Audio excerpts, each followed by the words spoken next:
আমাকে এখানে যোজন বিয়োজনের ক্ষেত্রে কি বলছে, উপরে প্লাস নাকি উপরে মাইনাস? যদি উপরে মাইনাস থাকে তাহলে মাইনাসের যেটা আছে সেটাই হবে আমাদের অ্যান্সার। আমরা 180 ডিগ্রি থেকে শুধুমাত্র যে মানটা দেওয়া থাকবে আমার কেন্দ্রস্থ করে সেই মানটাকে বাদ দেব, বাদ দিলেই আমাদের অ্যান্সার শেষ। তো খুব সহজেই আসলে প্রশ্ন দেখা মাত্রই আমরা পরীক্ষার হলে জাস্ট এই কাজটা করবো। এখানে কত দেওয়া আছে? 110 ডিগ্রি। 110 ডিগ্রি থেকে 180 ডিগ্রি মিলাতে কত দরকার? 470। 74 হচ্ছে আমাদের অ্যান্সার। আসসালামু আলাইকুম প্রিয় এসএসসি পরীক্ষার্থী ভাইয়া আপুরা, তোমাদের সবাইকে আজকের ক্লাসে স্বাগতম। আমি আজকে ময়মনসিংহ বোর্ড 2025 সালের কয়েকটি এমসিকিউ প্রশ্ন নিয়ে হাজির হয়েছি। তো এই প্রশ্নগুলা কিভাবে আমরা খুব দ্রুত সময়ে শর্টকাট ভাবে সলভ করতে পারবো সেগুলো আলোচনা করব ইনশাআল্লাহ। তো চলো কথা না বাড়িয়ে শুরু করি। প্রথম একটা প্রশ্ন আছে, এই প্রশ্নটাতে বলছে যে বৃত্তের বহিস্থ কোণ কোন বিন্দু থেকে বৃত্তে দুটি স্পর্শক আঁকা হলে বৃত্তের কেন্দ্রস্থ কোণ যদি 110 ডিগ্রি হয় তাহলে বহিস্থ কোণটা উৎপন্ন করতে কত ডিগ্রি মান লাগবে? তো এটাকে আমরা যদি একটু বিস্তারিত ভাবে শিখতে চাই তাহলে খেয়াল করবা, তোমাদের একটা জ্যামিতি আছে এরকম, যে এটা যদি একটা কোণ হয়, এখান থেকে এই কোণটা যদি 110 ডিগ্রি হয়, এটা হচ্ছে আমাদের কেন্দ্রস্থ কোণ। এখন আমাকে এই যে বহিস্থ কোণ একটা নিতে হবে, এই কোণটা কত ডিগ্রি হবে সেটা আমাকে বের করতে হবে। তো এই কোণটা হবে হচ্ছে কত?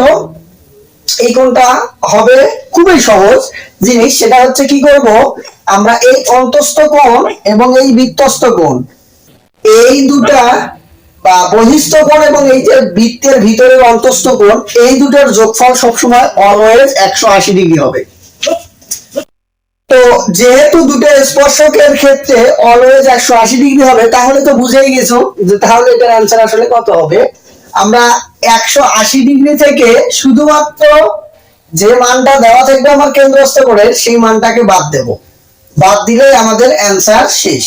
তো খুব সহজেই আসলে প্রশ্ন দেখা মাত্রই আমরা পরীক্ষার হলে জাস্ট এই কাজটা করব। এখানে কত দেওয়া আছে? 110 ডিগ্রি। 110 ডিগ্রি থেকে 180 ডিগ্রি মিলাতে কত দরকার? 470। 74 হচ্ছে আমাদের অ্যান্সার। এভাবে খুব অল্প সময়ে আমরা এই প্রশ্নটার অ্যান্সার দিতে পারবো। পরের প্রশ্নটার দিকে একটু খেয়াল করি। এখানে বলে দিছে যে 2a divided by y equal m² plus n² divided by mn হলে root over a minus y divided by a plus y equal কত? তো এই অঙ্কটা একটু আমরা করে দেওয়ার, সমাধান করে দেওয়ার চেষ্টা করি। একটু যদি খেয়াল করো 11 নম্বরটা কিভাবে হবে, তাহলে 2a by y equal m² plus n² divided mn, উভয় পক্ষকে যদি আমরা 2a দিয়ে ভাগ করি তাহলে কি থাকবে? তাহলে থাকবে হচ্ছে 2a বাই 2y, এরপর 2m² n² 2mn, এই টু যদি আমরা কেটে দেই তাহলে কি থাকবে? a plus y equal m² plus n² divided by 2mn। এখন আমরা কি করব? এটাকে বিয়োজন যোজন করব। কেন বিয়োজন যোজন করব? যোজন বিয়োজন কেন করব না? কারণ খেয়াল করব এখানে আমার উপরে মাইনাস আছে, উপরে যদি আমার প্লাস থাকতো তাহলে আমি এটাকে যোজন বিয়োজন করতাম। যেহেতু আমার উপরে মাইনাস আছে সেই কারণে আমি এটাকে করব বিয়োজন যোজন, অর্থাৎ আগে বিয়োজন করব, নিচে কি করব? যোজন করব। তাহলে কি আসবে? a minus y a plus y divided by m² plus n² minus 2mn, নিচে হবে m² plus n² plus 2mn। একটু খেয়াল করি, এটা তো যা আছে তাই থাকবে, a minus y divided by a plus y। এই জায়গায় এটা কিসের সূত্র? a square plus b square minus 2ab। এটাকে যদি আমরা সুন্দরভাবে সাজায় লিখি তাহলে হয় a square minus 2ab plus b square. এটা কিসের সূত্র? এটা অবশ্যই a মাইনাস b অল স্কয়ারের সূত্র। এবং নিচে কি আসবে? তাহলে অবশ্যই এটা a প্লাস b অল স্কয়ারের সূত্র।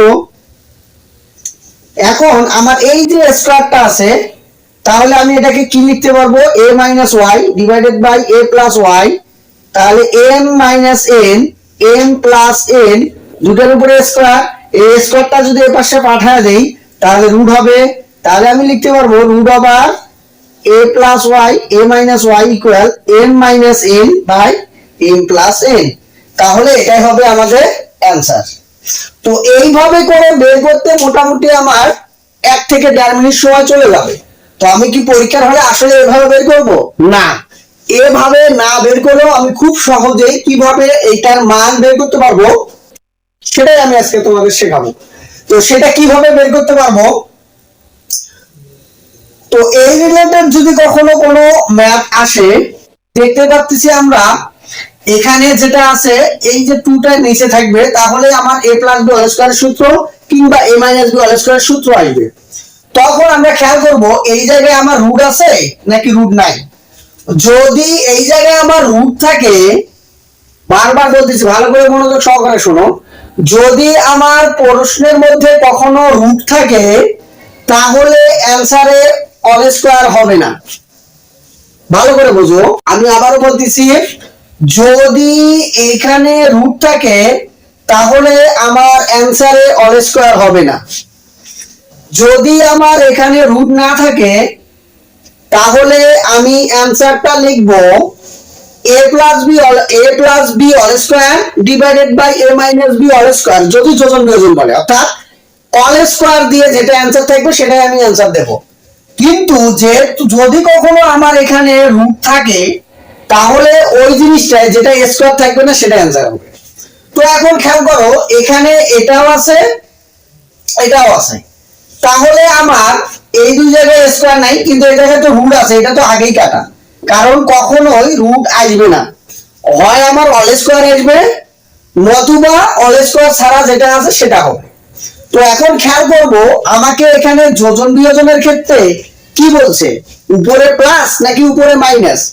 যদি উপরে মাইনাস থাকে তাহলে মাইনাসের যেটা আছে সেটাই হবে আমাদের অ্যান্সার, যদি উপরে প্লাস থাকে তাহলে প্লাসের যেটা থাকবে সেটাই হবে আমার অ্যান্সার। তো একটু খেয়াল করে দেখো, আমার যেহেতু এখানে মাইনাস আছে তাহলে মাইনাসের যেটা থাকবে সেটাই হবে আমার অ্যান্সার। তো এভাবেই খুব সহজে এই দেখো আমার মাইনাসের মানটাই কিন্তু অ্যান্সার বেরিয়েছে। তো আমি এতটুকু অঙ্ক না করে খুব সহজেই কিন্তু এই মানটা বের করতে পারবো, আমার এই ছোট্ট ট্রিক্সটা যদি তোমার মাথায় থাকে।